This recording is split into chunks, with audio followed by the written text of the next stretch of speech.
So in this video, I'll just be doing some OH example solves with Roux. The scrambles are at the top on the screen. So this is the first one. It'll look something like this. First thing I see is this right here. So I'd look at green and red blocks. Red's better because this edge is in a bad position compared to this. So looking at red, we have this pair, which is one move, and then this is already formed. So I'd just do, uh, I'd rotate here like a Z2 from where the block is going to be solved. I don't usually do rotations, but for this one I sort of have to. So I'd go R, U2, R2, sorry, that was out of frame there. And then I'd rotate while doing this F prime to preserve this pair. And then this one with D, and then I see this right here, F prime.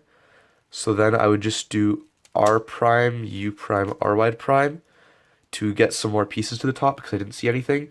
Then I'd do R wide prime R to pair this up, and then U2 make that pair in the front, and then this just in the back.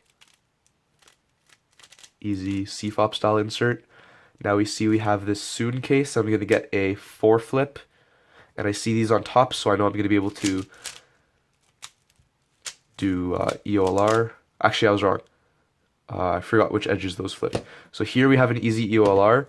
I'm just going to flip this. I'm going to orient this, misorient this. So this, the other edge is back there. M prime, U prime, M prime. And then this is out here. So M2, I saw this is green, and this is green. So U prime, M. Wait, what? I did, yeah, no, I did it right. Okay. So the second scramble, we have this bar of blue, so that'll just check your scramble. This pair, but the rest of the block isn't very good. This is decent, actually, but for OH, it's a little bit awkward because there's B moves, M moves, R moves, F moves, pretty weird. We have this red-yellow, but looking at the rest of the block, it's nothing too special. We have this, which is a nice pair, but then the other one is mediocre. But what really stands out on this scramble is this. So what we can do is pair it with this. So U prime, F prime, and then that's a one move square after that. But before I do that, I'm going to pair this with this. So U prime, R, F prime, and then D would pair them like that. And then for the pair in the back, instead of rotating and doing that, I just do R wide, B prime, and B prime, I grab this and I go like this. So starting the second block, I see this pair back here, and I know this is the corner because the other corner's here, and I see these green pieces, so this has to be the right one. And I would just do R wide 2 to bring this to the top, U R wide 2, and I knew where this pair was going to be because it's not going to move. Split them up like that. And at that point, I knew these were going to be right here, so I'd move my hand toward the table, M2 to put that in the back, pick the cube up. I know I'm getting an L case, and it's going to be... Oh, actually, I don't know what the sticker is. I'm going to say it's red. So this is going to be...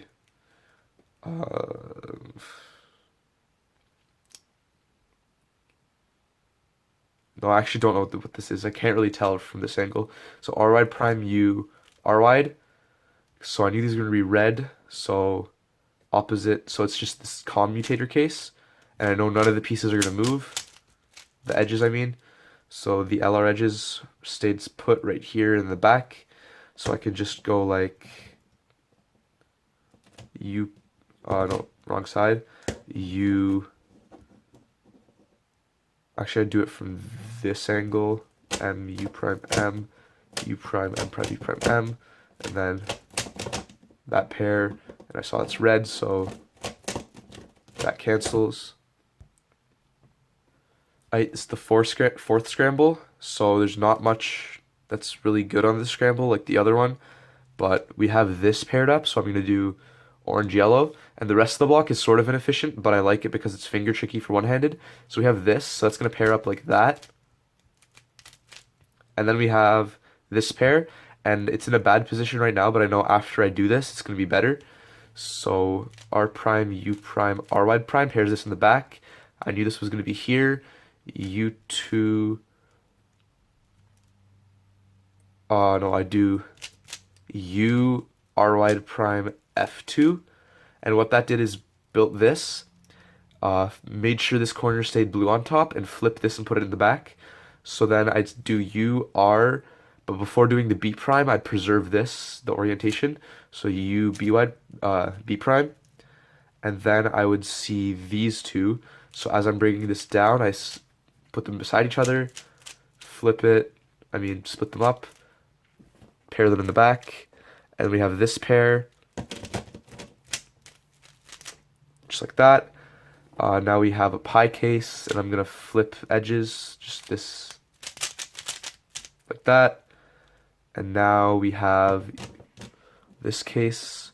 So we have two flips on top, two flips on bottom. LR edges are these two, so... Wait, that didn't work. Oh, this is how you do it. Yeah, I remember now. M2U, which reduces it to an easy 4-flip case. There's LR edges. And that seemed like a lot of moves, but actually it's still 2 moves more efficient than doing it the standard way. So U, M2 would pair them. Now this is what I don't like about OH. I don't see this piece, so I don't know what the cycle is going to be. So I have to tilt my head and look at it. So I know it's green now, so it's U. Okay, it's the 4th scramble. Your cube should look like this. So the block I'm doing is orange-white. There's no easy pairs like last time.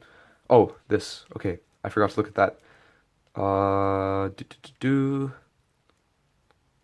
Yeah, it's not very good. Okay, so I'll just do orange-white. So we have this, and this edge is solved, and we have this.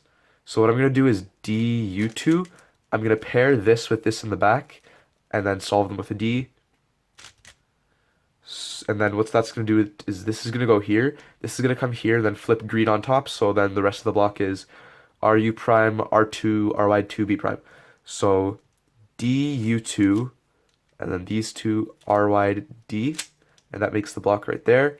And then I knew this was going to end up like this, so RU prime, R2, and I start looking at this, RY2, B prime, it's right there. Then I'm looking for the edge that goes with this. I know it's either this or this.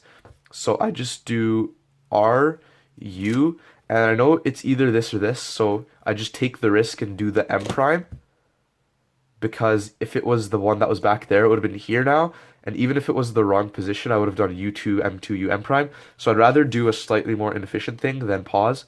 So U prime R, there's the square, and then this pair is just 2gen. And then I know I'm getting the same case I got last time, so I can cancel. And there's CMLL.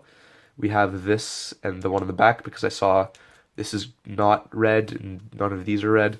So we'll do other way. So we'll do M, U prime M, and that gets this good arrow where I can do EOLR.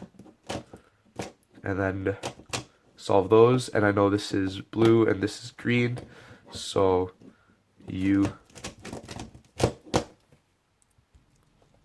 here's the last scramble. Your white side should look like this. So I'm doing the blue-white block because Kevin, yeah. So we have this with this, so it's just a U prime R to pair, and then I can do RY2D to pair them and solve it with this. The other pieces are this one and this one. So I know U prime R RY2 is just going to put this with white on top right here. And then I can just bring this over here, do R prime, U prime, F2 or something like that. You'll see what I mean. So U R RY2 puts these here and then this. So D, U2 at the same time. This is going to solve, and I know this is going to be red on top, green, U2, green, red, M2, U prime, and then you'll see. So R prime U2 F2 solves the first block. This is the case I just described. So M2, I just saw this. So in one-handed, I would have the time to solve that pair. U, and this is going to be the fast T case. I'll do it like this because I'm pretty sure it's going to make an arrow. Nope, close enough. Really nice EO case is just M2 to arrow, and since the green edge isn't on the top, it has to be on the bottom, so it's going to end up on a good arrow, just like that. So now I can do EOLR, just like that, and peek the right side, it's red, so M2U, M prime U2, MU2.